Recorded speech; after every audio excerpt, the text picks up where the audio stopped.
Rajib bought two books only. Rajib দুইটি বই কেবলমাত্র কিনেছিল।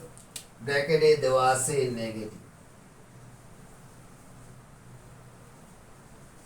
বন্ধুরা এইটাও ছিল পজিটিভ, তাই করতে বলা হয়েছে নেগেটিভ। এটাও পজিটিভ, করতে বলা হয়েছে নেগেটিভ। পজিটিভ মানে হ্যাঁ বলতে, তাই এটার মধ্যে কিছুটা ডিস্টেন্স রয়েছে। কেন রয়েছে, কেন আমরা ভুল করি, সেই ভুল থেকে কিভাবে আমরা বিরত হতে পারি সেই কথাটা বলতেছি এবার। বন্ধুরা এখানে বলছিলাম অনলি থাকে নান বার্ড বসবে, কিন্তু এখানে অনলি থাকলে তো নান বার্ড বসবে না।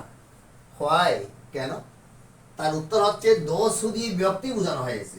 এখানে অনলি বুকস এর জন্য বসেছে, অতটা লক্ষ্য করলে বন্ধুরা পাওয়া যায় অনলি দোষ হুলি, কেবলমাত্র যারা ছেড়ে চলে যায়, বাস চলে যায়, দি স্ট্রেট রোড সোজা পথ ছেড়ে যায়, উইল ফল ইনটু দি পিট, তারা বিপদে গর্তে পড়বে বা বিপদে পড়বে। তাহলে বন্ধুরা এখানে সোজা পথ যারা চলে যায় তারা মানুষে, এক্ষেত্রে বোঝা গেছে মানুষ, তাই অনলি জায়গায় নান বার্ড বসলে আমাদের উত্তরটা নেগেটিভ হয়ে গেল।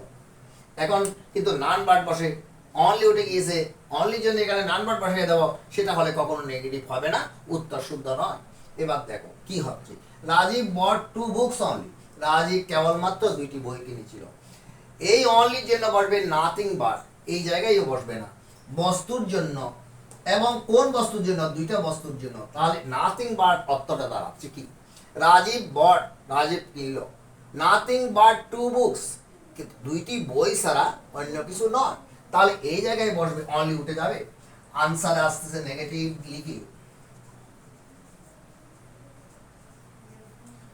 রাজীব বট এই জায়গায় বসবে nothing but, NOTHING, nothing but BUT, but nothing but two books, only উঠে যাবে, এরপর ফুল স্টপ বসবে বাই, জায়গার ভাবে লিখে নিন।